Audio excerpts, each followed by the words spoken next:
नमस्कार, आप सभी का स्वागत है भारत 24 पर। मैं हूं आपके साथ पूर्णिमा मिश्रा। शाम के 6 बज चुके हैं और वक्त है दहाड़ का।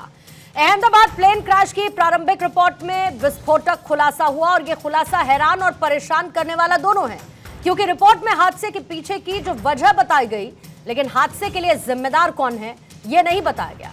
ऐसा लगता है कि जैसे इस बात से पल्ला झाड़ने की कोशिश हो रही हो।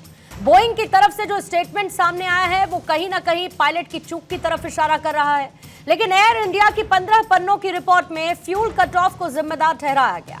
सवाल प्लेन के उड़ने के चंद सेकंड अंदर फ्यूल कट ऑफ आखिर क्यों और कैसे हुआ, इसको लेकर प्लेन के कैप्टन ने फर्स्ट ऑफिसर से पूछा कि तुमने इंजन बंद क्यों किया, तो फर्स्ट ऑफिसर ने जवाब दिया कि मैंने नहीं किया।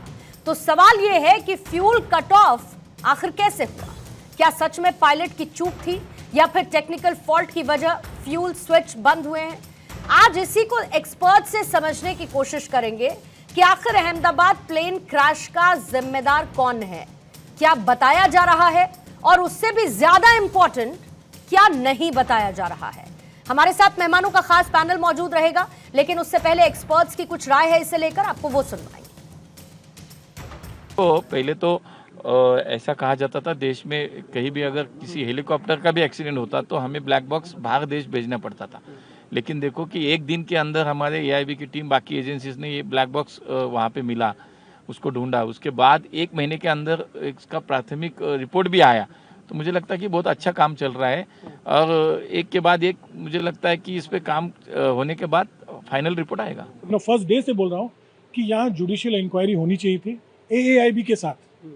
एआईबी का जगह एक है, बट आप सिटिंग हाई कोर्ट जज को बिठाइए, ट्रांसपेरेंसी आएगा। देखो, इंडिया के अलावा पूरी दुनिया देख रही है, ये पहला ड्रीमलाइनर क्रैश है।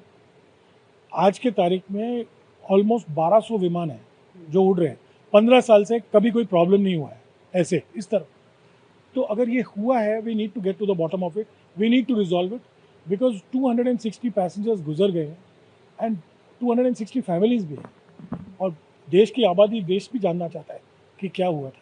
कुछ ना कुछ ऐसा हुआ है जिससे के कारण दोनों इंजन चले गए और क्रू ने कोशिश किया उसको रिलाइट करने के लिए, क्योंकि जो मेडे कॉल दी गई है वो इस चीज को दर्शाती है कि बहुत ही सीरियस कुछ कॉकपिट में हुआ था क्रैश से पहले। तो आज की दहाड़ शुरू करने से पहले आइए उन सवालों का रुख करते हैं जिसके इर्द गिर्द रहेगी चर्चा। पहला सवाल आज यही रहेगा, प्लेन क्रैश पर सवाल हजार और हादसे का जिम्मेदार कौन? लापरवाही या फिर साजिश? प्लेन क्रैश का सच क्या है? प्लेन का गला किसने घोटा या जिम्मेदारी कौन लेगा? फ्यूल कैसे कट ऑफ हुआ? सस्पेंस आखिर क्यों है बरकरार? और प्लेन के पायलट की चूक या फिर बोइंग का टेक्निकल फॉल्ट?